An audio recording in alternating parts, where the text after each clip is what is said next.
We begin the Gemara today on Daf Tzaddik Hey Amud Aleph, 6 lines down from the top of the Amud, where it says Gazal Para Muberes V'Yolda V'Cholu. It said in the Mishnah, a person stole a cow that was already pregnant and then it gave birth.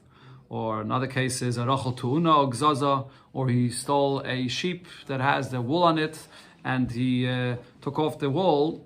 So the halacha of the Mishnah says is Mishalem Demei Para Oimedes Leilid. So what was born, or what he showed, the wool that's shorn, that he keeps for himself. That's a shinui. That's something new that was now born or that he now cut. That he keeps for himself. But he has to give back the para and the value of the para mu'beres. According to Rashi, the pshat of the Mishnah is that he gives back the para. Right now, this para is a para without a ibur in it. Gives back the para, and he has to be mashlam also to pay for the value of a para mu'beres. But the actual vlad he keeps for himself. That's a shinui. The Gemara brings a brayse where there's a machlekes, a three-way machlekes, a few opinions about this. Tana Rabbanan, in a brayse we learned Hagezel, Rachel, or Gizaza. A person steals a sheep and he shares the wool. Para v'yolda, or he steals a cow and he gives birth. Mishalem oisa v'es gizisea v'es v'lodisea. Divided Rav Meir. Rav Meir says that you actually have to pay everything. There's no shinir here. You don't keep it for yourself. It gave birth. The baby that was born and the cow itself, you give it all back. Or the wool that was shorn, you have to give it all back to the owner.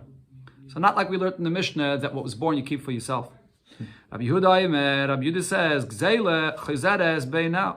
The gzeile goes back to the owner as is. Now the cow gave birth, so now the cow is not pregnant. So you give it back to the owner, even though you stole the cow when it was pregnant, but you give it back the way it is now.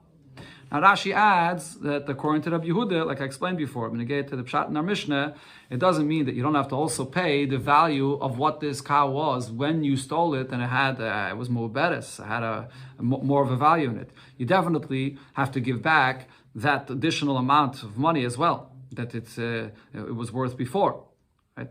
So Elamai, what he's saying is that the vlad you can keep for yourself. Nobody holds that you ever pay less than what you stole. So if it was pregnant when you stole it, you're going to have to give back that as well. Rab Shimon says, we see this as if it's evaluated for the value of what its money is. In other words, it seems like Rab Shimon is saying, very similar to what Rabbi Yehuda is saying, that you evaluate it exactly what it was at the time when you stole it, and that's what you have to return, not more. Which would mean that the babies that were born, you can keep, just like Rabbi Yehuda said. The Gemara is going to explain what's the machlekes between Rabbi Yehuda and Rab Shimon. And Amud Beis, we'll see. The Gemara now asks the Shaila, how do we understand the basis of Rab Meir's opinion? Rab Meir says, even after it gives birth, everything, or even after you share the wool, you have to give everything back to the owner. Now, there's a halacha of shinui. Shinui is kaina. Once it's born, now it's a new baby that's here in the world, the wool that's shorn from the animal. Why shouldn't the gazlan be kaina that? Like we always learn here before, shinui is kaina, and then you just give back the animal as is with the additional value of what you stole. So what is the basis of Rab Meir's opinion? My time at Rab Meir. Is the pshat in Rab Meir's opinion mishum the kesava shinui b'mekayim? Rab Meir doesn't hold of this halacha that if there's a shinui that the gazlan is kind of this for himself. No, the animal and what was born here now remains in its original status, which is that it belongs to the owner. So after it gives birth, you have to give it all back.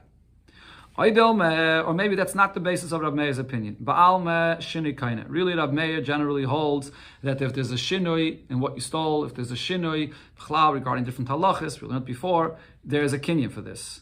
And it should be the gazlans. V'hacha knasu the kanis. Who the kanis that is, the kanis.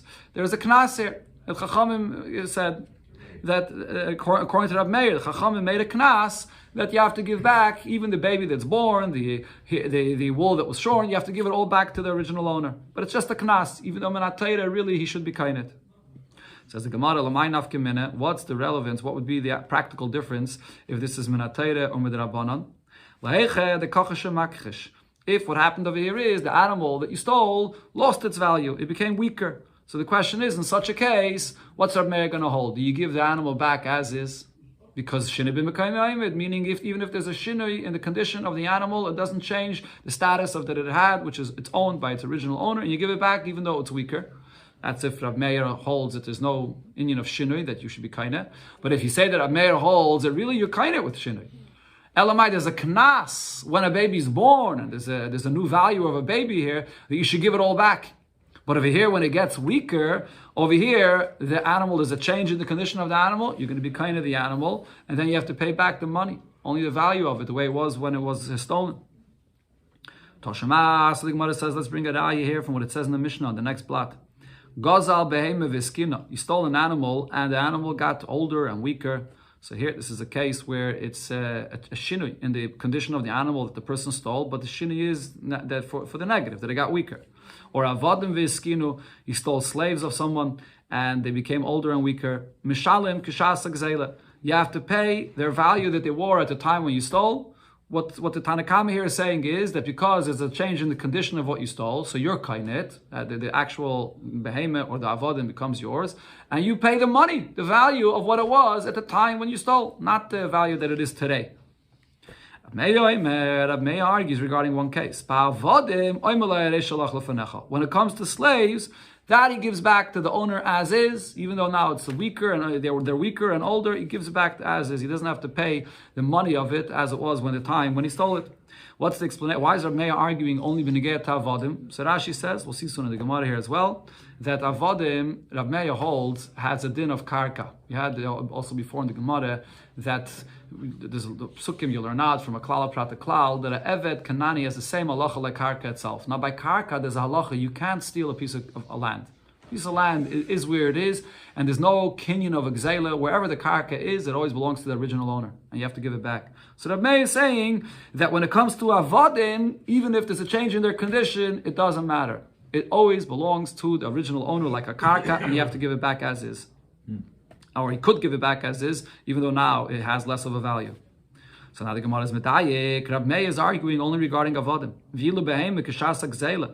Behema k'shas gzeila means he doesn't give back the behema as it is now. He gives back the behema like it was k'shas gzeila, which means that Rab Meir holds when it comes to the behema, you're kind of it now because it's weaker. It's a new condition of the animal, so you're kind of that. So therefore, you're giving back the animal the value of it, the value that it was k'shas gzeila.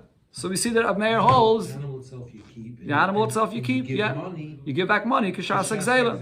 Yeah. So you see from this that Rab Meir holds that there is a kinyan. The shinui is kinyan. So that's what the Gemara is asking about. Again, let me read it again. If you're going to say that Rab Meir holds even after there's a shinui, but still the animal remains in the same status that it was before, that it belongs to its owner, afil behemoth nami. So even regarding a behemoth, why don't you give back the behemoth itself in its condition now to its owner? If you're telling me that the shinui still belongs, it doesn't matter. It still belongs to the original owner. Elo lav, says the Gemara, Shmami no. From here you see clearly, Ksavar Rab Meir shinui kaina. That when there's a shinui, the animal here got weaker and older, so you're kainet, and therefore you have to give back now the value, the money of what it was worth when you stole it. And v'hacha knasu the kakanis. In the Braisa before, when it said that Meir holds when an animal gives birth, that you have to give it all back to the owner, including the babies that are born, that's just a knas. And when it has a baby, when there's more shvach here, there's a knas that you have to give it all back. But in a case where it's weaker, now you keep this animal which is weaker, and you have to give back the original value, the way it was when you stole it. So that's a pretty clear eye here of the opinion of Rab Meir. Avodim is different. Avodim is karka. Avodim is karka, so over there is no kinyan. It's not shaykh for there to be any kinyan, even if there's a shinui in the eved. But a karka always, avodim which are like karka, always remains in the possession of the original owner. So the Gemara says, Omri, they answer to this raya and says, there's no proof from here. Because we can say, Rab Meir, l'divrayim, the Rabbanan Ka'amar. Rab Meir, which only argues regarding avodim, they're arguing only regarding avodim because they're saying, even according to your opinion, that Rabbanan, you should agree to me, at least regarding avodim. This is how you have to understand what they're saying. Again, l'divrayim, the Rabbanan Ka'amalahu. They're saying it according to the opinion of the Rabbanan. Lididi shinuyen kaina. According to my opinion, according to Rab Meir's opinion, that is, a shini is never kaina. Va'afilu behemoth nami, even regarding a behemoth itself, as well, that is, whether it's a vadim, whether it's a behemoth, you give it back as the condition is now. You don't give back the value the way it was before. You give back the value the way it's now. because it's not kaina, so you give it back as is. But according to your opinion, that says that the shinui is kaina, and therefore your opinion is that you always have to give back the value the way it was at the time when it was stolen, and you keep the animal the way it's now. But when it comes to a slave, though, you should agree to me, because the kimekarkoi dummy, a slave has the halacha like karka, and by karka, the karka ain't an exelis. There is no gzela by karka. Karka remains where it is. There's no halacha of gzela. You could never acquire it in any way. And therefore, regarding avodim, no matter what its condition is, you should just give back the eved the way it is, just like by karka, which is always remains in the rishus of the master. So Rab Meir is saying that to Rabbana, you should agree to me at least regarding avodim. But the Rabbanon will respond to this. They disagree and they say, "Loi, avda kimetatli dami. Avda avodim eved kanani has the halacha like a movable item which could be stolen, and therefore, if its condition goes down, so you do acquire it and you pay back the value that it was at the time when it was stolen." Tashama, the Gemara tries to bring a raya from another brayso to this question, what Rab Meir's opinion is. Again, the question over here is Rab Meir that says that you give back everything, the animal with the baby that was born. Why is it? Is it because he doesn't hold of the whole union of a shinoi, or is it just a knas? So the Mishnah says later on here in the Pedek, L'tzvaya le'adam, you gave a person wool, a worker, you gave him wool to dye it red. V'tzavay shachar, and instead he dyed it black. Or shachar, you gave it to him to dye black, v'tzavay yadam, and he took it and he dyed it red. He didn't follow the what you told him to do. So this person is basically a gazlan, because he took something of yours and you gave it to him with a certain purpose, to do something with it, and he did the opposite. So he stole it now. But he stole this white wool and he actually changed it. There's a shina here. Now he improved it actually. He dyed it red or black, but not like you wanted though. So what exactly, when you have to return now, this gzela, what do you have to return? Rab Meir says, all you give back is the value of the way it was at the time when you took it from the owner, which was white wool. That's it. But not the additional value that it has now after you dyed it red. Says the Gemara, what do I see here? You give back just the value of the wool itself, meaning what it was at the time when you stole it. But the made samrei ushvachoi loy. But now the shini that there was here, that you dyed it red or black, and this new value that it has, and because of this new value, you should be kaina it. What happens over here? You're kaina it, and therefore the new value that it has in it becomes yours. What do you return though? You only return it the way it was at the time of the gzela, the original white wool that it was then. But the shvach, the way it is now, that you don't return. If you're going to say Rab Meir holds whatever change was made to this object that you stole, there is no kinyan here, it doesn't become yours. So you should give back this wool the way it is now, in its condition now. Give it back to the owner, including the shvach that it has as well. If you're going to say that when Rab Meir said before, regarding an animal and gives birth, so the baby that's born, so we say it all goes back to the owner, because the shvach, you're not kind of anything, the shina, you're not kind of anything, it all goes back to the master. The same thing should be with the wool. That the wool with the dye, if it's red or black now, it should all go back to the master. So from here we see, Rab Meir says you only give back the wool itself, the white wool, the value that it was at the time of the gzela.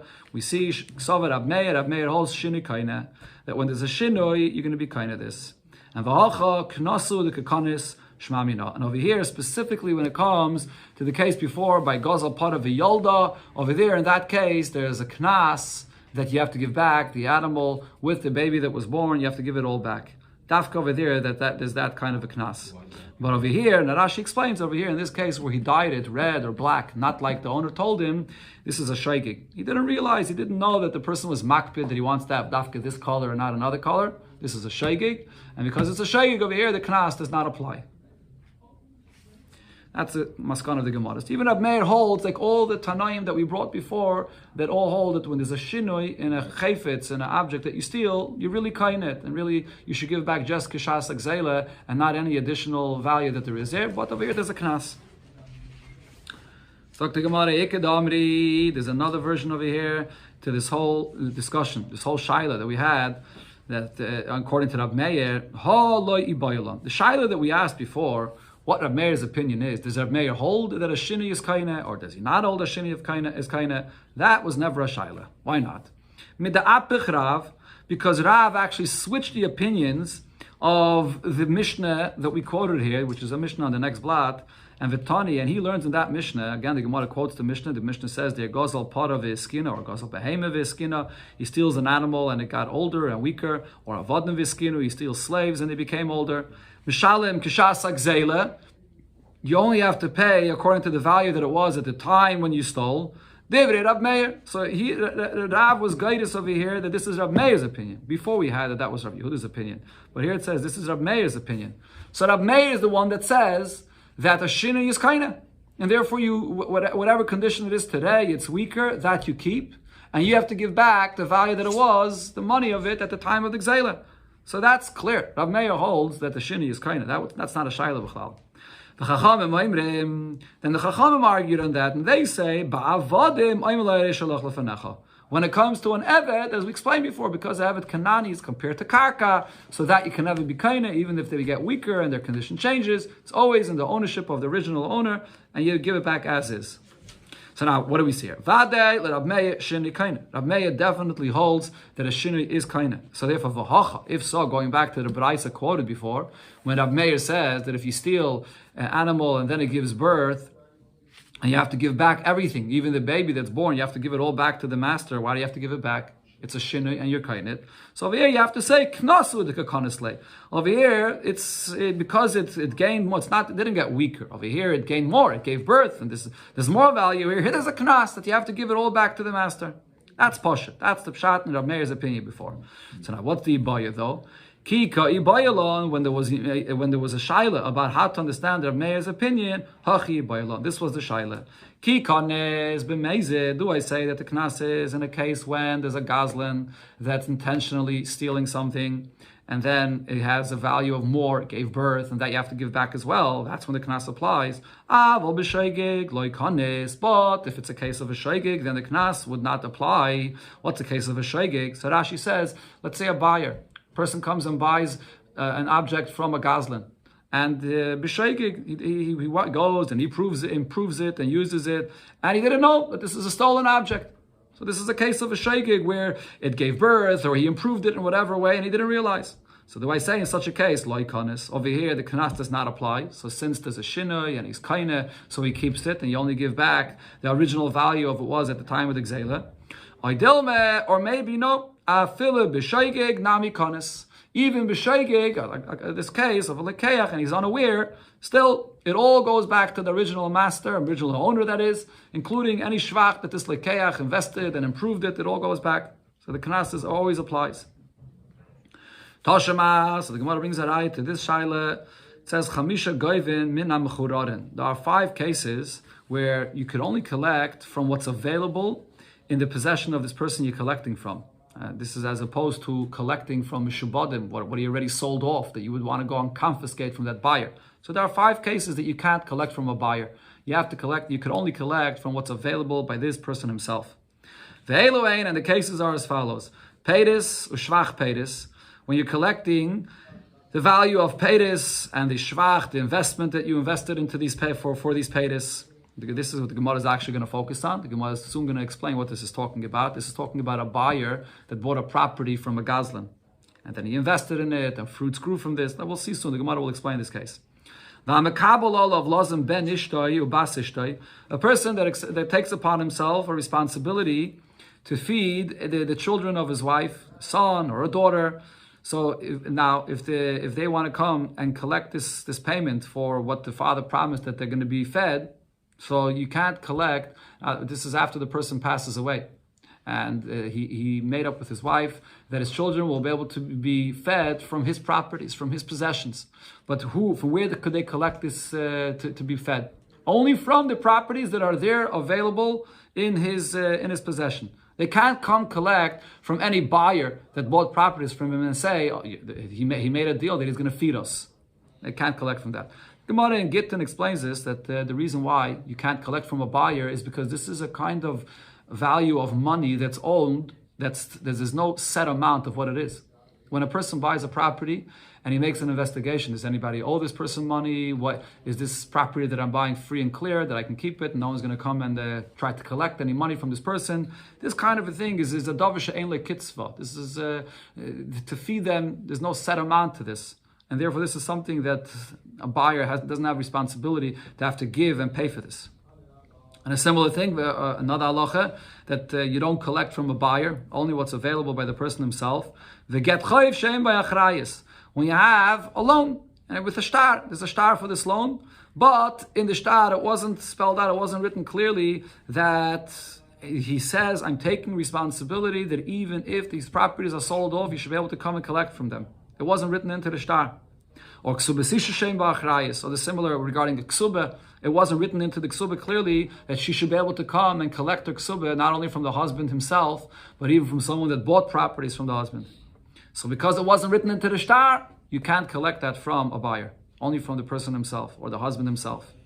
This is the braise, or in ksubas. Okay. Now the Gemara says, first of all, let's understand who is the man da'amar of this braise. Man shamet le da'amar achrayis lav ta'seferhu. Who's the opinion that says that when you have a shtar, and because the shtar does not have this line that says that I take responsibility that you could even collect from my properties, no matter where they are, even if it was sold off, now that he holds it, this is not a Torah Sefer, this is not just an omission of the Sefer, and even without that line there, the shibud that there is on the properties is automatically there. Rab Meir, this is Rab Meir's opinion. So Rashi brings, this is a machlokes in the Gemara Bava Kama. According to the other opinion, Chachamim, if you don't write that line in the shtar, it doesn't matter. Automatically, any shtar that you write, even if you don't spell it out clearly, the loive is going to have to pay from the properties that are meshubid, even after he sold it off. Rav Meir is unique. Rav Meir says it has to be written in the shtar clearly. If it's not written in the shtar clearly, then it's not a Torah Sefer, then you can't collect from Mishubadim. So we know now that this Braisa here is Rav Meir. Okay, so now we know it's Rav Meir. What is it for? Only from Bnei Chayrin, as it says, and only what's still available in his possession. What is the first two cases here in the Braise? It says the Ketani, Peiris, Ushvach Peiris, fruits, and the investment that there is into these fruits. This is something also that you could only collect from the person himself and not from a buyer. Now, what is this referring to? Shvach Peiris Echidami, this case of the fruits and the Shvach of the fruits, what are we talking about? So here, the Gemara is going to explain the case, that this is going to be Negeya here to our Shaila regarding a person that steals B'shegig. Kagay Shagaz al-Sadam Echaveirei. Person stole a property. Umachra al-Acher. And now he sold the property to someone. Ve'ishbicha. And now this Lekeach went and invested in this property that he bought, and it grew, paid us. And now the original owner comes back and is collecting it and says, this property that you bought and you invested in it already, and it's paydas that grew in it, it's all stolen, and therefore he's taking it back. So now the buyer comes back to the Gazlan, to the seller, which is the Gazlan, and to get reimbursed for the property that he bought from him that was really stolen. So when he comes to collect from the seller for this property that was really a stolen property, so the actual value that he paid for the property itself, that he could collect not only from what the Gazlan, the seller, still has in his possessions, even if this Gazlan owned other properties and he sold it off to other people, this buyer now can come and say that I bought before you, and therefore I have the right to come and collect for this gzela, this money that I paid her for this property that's stolen. I can collect from you because I have a shtar here that shows that I have that there's an achrayis over here that the seller has to me before he sold these properties off to you. So the keren, the actual value of the property itself, that I could collect even from other buyers that came afterwards. That's mishabadim. But vesashvach, however, when it comes to the shvach, which means what he invested in this property and then there's fruits that grew, even this, the original owner, the real owner, also takes this away from him. And the seller, the Gazlan, has to reimburse them for this as well. But this, he only collects menuchasim b'nei chayrin. That he could only collect from properties that are available in the Gazlan, the seller's possession. He can't go to the buyers that bought from the Gazlan and collect from them. That's the halacha over here. So again, this point also is similar. It's based on the point that I mentioned before, because this is a davar she'ein le kitzva. It's not exactly clear exactly what the values of these peidos are. The actual property itself has that set price of what it is. But these paytis is a davashayin like kitzvah. That's something that you could only collect from the seller, the gazlan himself, not from other buyers. Okay, that's the pshat in the Mishnah there. Paytis and shvach paytis. But now the Gemara explains. What do we see from here? The asa baal ara, the owner of this land comes along, and v'shakal are ushvache. And what does he take from this buyer? He takes it all back. He takes the property itself, and he takes the shvach of the paytis that this person invested in the property as well. He takes it all back. Says the Gemara, so why does he take it all back? So there's a shini over here. This person stole the property, and then he invested his own money into the property. And because of that, it grew paytis. And all of it, the original owner takes back. Why? So my love, says the Gemara, don't you think, we're talking over here, including a case of a person that doesn't know the halacha, the lo yada, and he doesn't know this halacha, the karka nigzeles, or ein nigzeles. He doesn't know to tell you what the halacha is. When you steal karka, does the karka, could it leave the owner's possession through a shinui? Or will it not leave the owner's possession through a shinui? He doesn't know. He thinks that even a karka, just like metaltalin, the original owner was meyayish and there's a shinui in it, then it becomes yours, you kain it. So when this person bought it, so he knew that this karka was a stolen karka, but he thought that now that he's investing in it and there's a shinui in it, he's going to be kain this investment itself, and therefore the owner could take back only the karka itself, but not the investment. He's not going to be able to take back. That's what he thought. Or maybe even the karka itself. Sorry, it is. He thought even the karka itself, because he's investing in it and he's making a shini in it. He thought that now all of it is going to belong to him. And the gazlan, the seller, he's going to have to pay back the nigzel. He'll have to pay back the original owner. But the karka itself, he thought that this is something that he can keep for himself. The point the Gemara is trying to say is that this person over here, this buyer, when he was invested in the karka, he's a shaygig. Even if he knew that the karka that was sold to him was a stolen karka, and he invested in it, and now he has his paytas here, but he's still a shaykik, because he thought that once it's sold to me, and I'm investing in it, I can keep it. The gazlan, the seller, he's going to have to pay money to the original owner. And nevertheless, what is this price saying? Ka'asi bal karka, the original owner, the nigzal comes along, v'shakala ara ushvacha, and he can take it all back. He can take the karka itself, including the shvach itself that he invested in it. So shma mina, if so, from here I could learn out b'shaygig nami kanis, that even though this buyer here was a shaygig, he thought that he's all kainit for himself and it's legitimately his, but nevertheless the knas still applies, and not only the karka itself will go back to the original owner, but even the shvach and the paytis, what he all invested in here, it also goes back to the original owner. Why should it go back to the original owner? So we see that the knas that Rav Meir said applies even over here in this case where this person is a shaygig. Amri, so the answer to this and said, there's no raya from here, because there's no raya from this, because I can tell you, B'loi keyach Talmud Chacham v'yoda, that this Braisa must be talking about a case where this person that stole it was well aware that it's a stolen property, and he was well aware that whatever he's investing is not his, and he's not going to be kainit. And v'yoda, he knew this all. And still he went and he invested. So he's amazed. Just like the gazlan himself, which is amazed, this person is amazed as well. So because he's amazed, so therefore, he's going to have to, it's all going to go back to the original owner. But if it was a shaygig, it wouldn't go back. Maybe the knas would not apply. Toshema, but now the Gemara brings a raya from the Mishnah that we quoted before. And here, the Gemara brings a raya to this, that the knas does apply. Like the Gemara, the case we had before, if you gave someone to die, the wool for you, red, v'tzavei shacher, and he took it and he dyed it black, or shacher, v'tzavei adam, you gave it to him to dye black and he dyed it red. So again, this person here is basically a gazlan, because he didn't listen to what you said. He's taking your item and he's doing something else with it that you didn't tell him to do with it.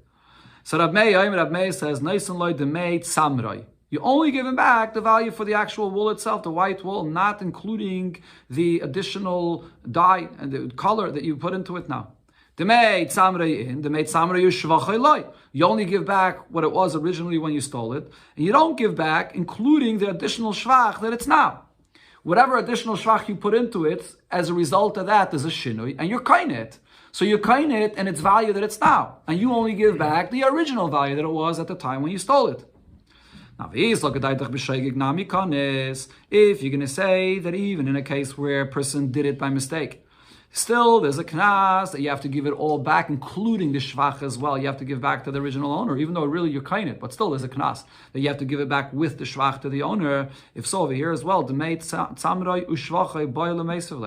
you should have to give back everything, the wool with the dye that you put into it. You should have to give it all back. So as I mentioned before, Rashi said before, and Rashi says it here again, this is an interesting thing, but this is what Rashi says, that this case is considered to be a shaygig, because when someone gives you wool to dye and he tells you black and you dye it red, it's a shaygig. You didn't realize that he wants dafka black. You thought black is one option, black could be black or red, so you went and you dyed it red.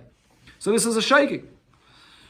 So, and still it says over here that you give back only the original wool. You don't give back the additional shvach that there is with the dye that you colored, that you dyed it.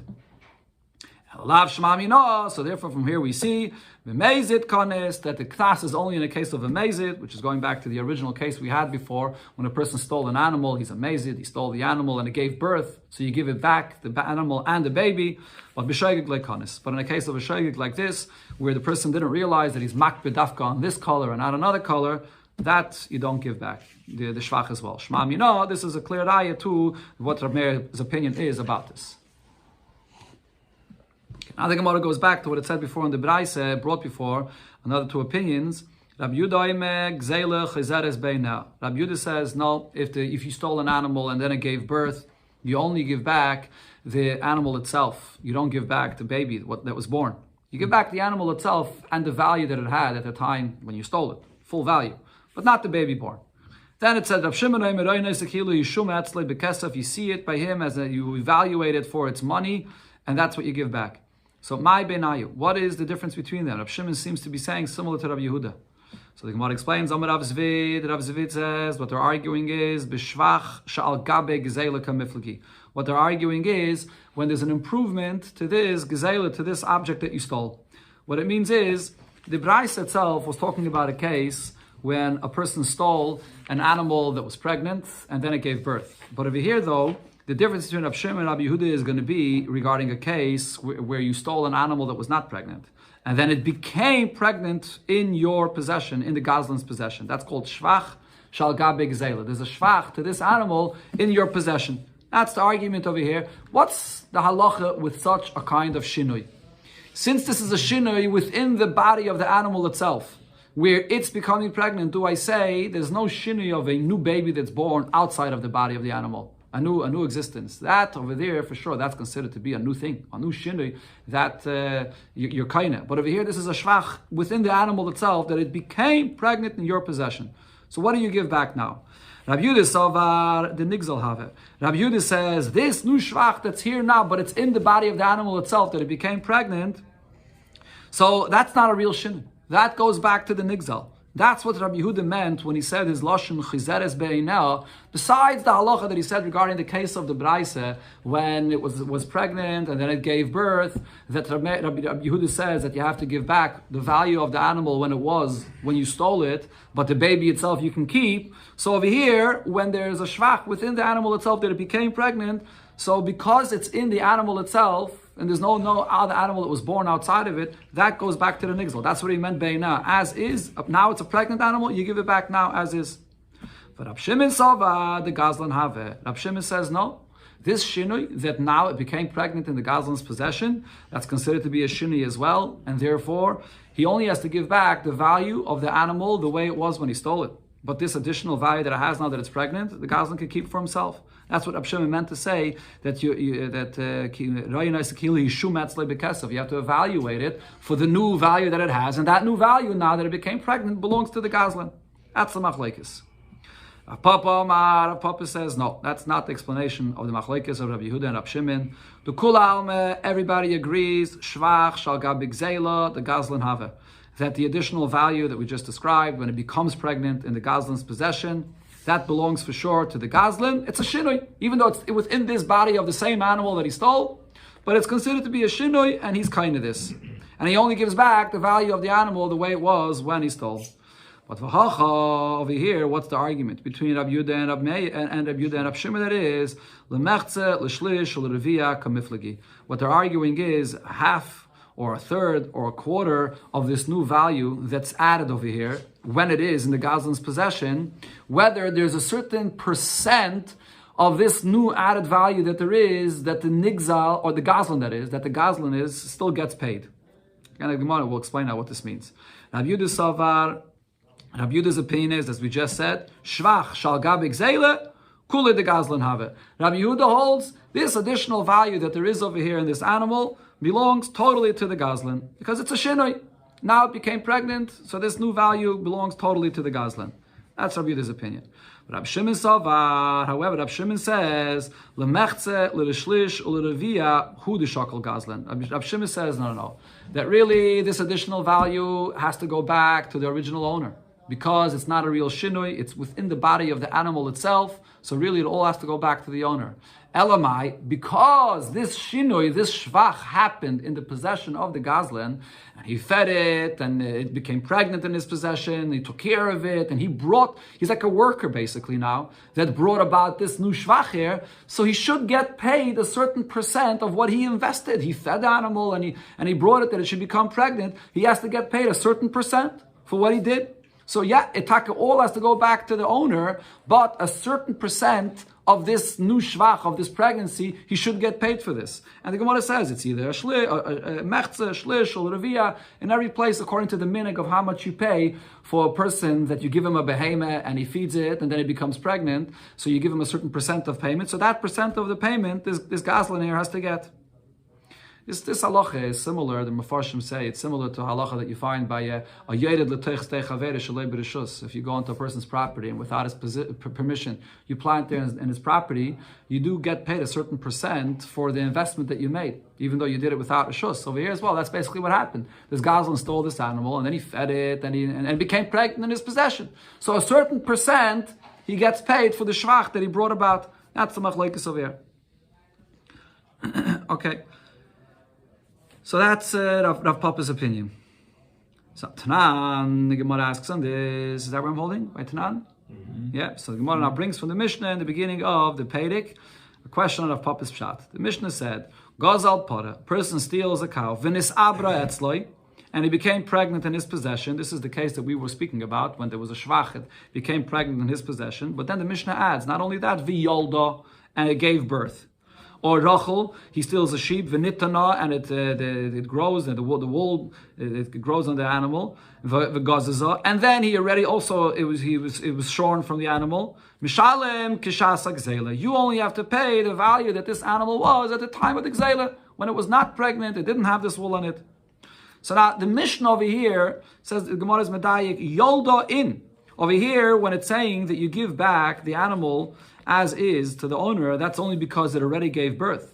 Lo yolda, but it's mashma from the Mishnah that if you steal an animal and then it becomes pregnant in your possession and it did not give birth yet, hadra bi'ina, then you would have to give back the animal as is with the pregnancy. So you see over here that the shini is such a kind of a shini is not kaina. It all goes back to the owner.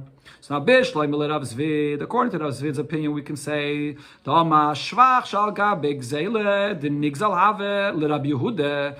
Zvid said that according to Rav Yehuda, when there's a shvach in the body of the animal itself, that it became pregnant, so then that all goes back to the nigzal, and that's Rav Yehuda's opinion. That was the way Rav Zvid explained the machlokes of Rav Yehuda and Rav Shimon. So I'll tell you, Rav Yehuda, our Mishnah that says that only after it gave birth, then that's considered to be a shinui. But before it gives birth, it's mashma the Mishnah that it still goes all back to the original owner. It's not considered to be a shinui. That's Rav Yehuda's opinion. That's what Rav Zvid said. But Rav Papa said there's no machlokes about this. The Gazlan Havi. Everybody agrees you steal an animal and it becomes pregnant. It's a shvach in the animal itself. It doesn't give birth. Over here, this is Rav Papa says that still, even though it's only a shvach in the animal itself, everybody agrees that this is a shvach, this is a shinu, that your kainen belongs to the Gazlan. So if so, how many? Who's our Mishnah? It's mashma from our Mishnah that in such a case, it does go back to the original owner. Lo Rab Yehuda v'lo Rab Shimon. It's not Rab Yehuda's opinion, and it's not Rab Shimon's opinion. It says the Gemara, Malach Rav Papa. Rav Papa will answer you. Hu adin afila lo yoldanami. Really, in our Mishnah, it could have said the case that even if it did not give birth, that the Gazlan is going to be kind of this shvach of the pregnancy, which is in the animal itself. Kishas Agzelu the Mishalem, and you only pay the animal as it was when you stole it, which is when it was not pregnant. And the Katani Yolda, the fact that the Mishnah Dafka says that it gave birth, which sounds like that only once it gave birth is it considered to be a shinui. ID the Nasav Reisha Yolda, because in the Reisha of the Mishnah it's speaking about a case of Yolda. The Reisha of the Mishnah spoke about a case where a person stole a pregnant animal and it gave birth. So over there in the Reisha of the Mishnah it's coming to say that the pregnant animal, once it gave birth, that you keep the baby. So Nasav Sefer Nami Yolda. So in the Sefer it also says a similar case that it gave birth. But really, even if it did not give birth, it's the same halacha. Once there's a shvach over here, according to Rav Papa, everybody holds that the Gazlan keeps that shvach. Tanya Kvasei Rav Papa, we learned like Rav Papa's pshat in a braise, at least we see here Rav Shimon's opinion. Rav Shimon says, what does that mean?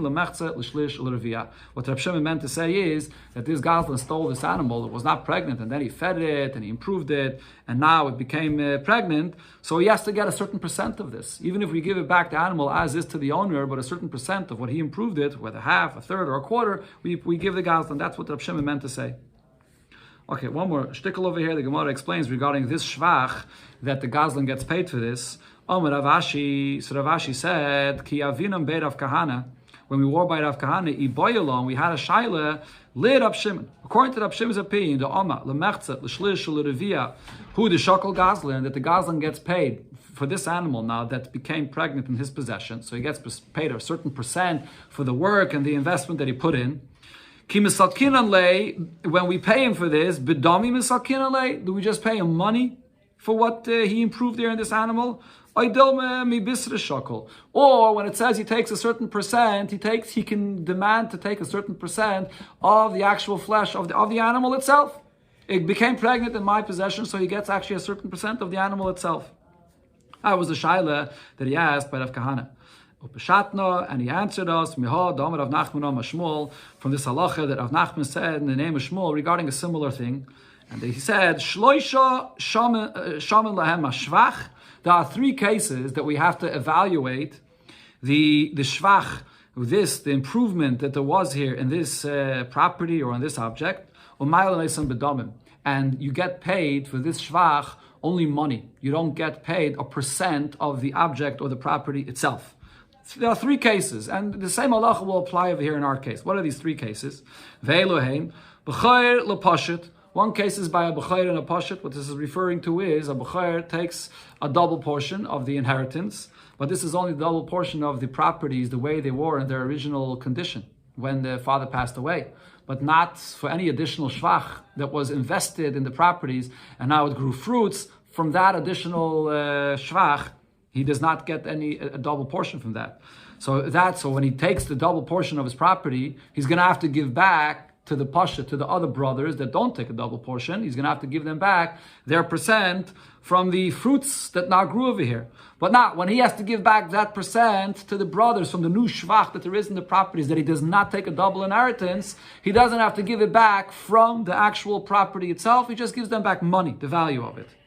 And similar also, a balchayiv, a person that was owed money and he's coming to collect his chayiv, and he's collecting it not from the loive himself, he's collecting it from a buyer because it was meshubet to him. And now this buyer already invested in the property. It's only the karka itself that's meshubet to him, not the additional shvach that the lekeach invested here. That the balchayiv is going to have to return to him. So he doesn't have to return to him a percent of the property itself. He only gives him the money for this. And also balchayiv li-yisaimim. Similar, when a balchayiv collects a property from yisaimim, and the yisaimim already invested in the property and there's new paytas here, so you could only take the property itself and not the new investment, not the new paytas. You only give back money. So in all these cases, what do you see? When you're coming to collect and you have to pay back the shvach, you only pay back the money of the shvach. You don't have to give a percent of the property itself. So the Gemara is saying, similar over here regarding this Gazlan, when he steals an animal and now he invested in it and there's a shvach, it became pregnant, and you give it back to the owner, but you have a certain percent of the shvach that you can collect. The percent of that shvach that you can demand is only the money of it, but not an actual percent of the animal itself.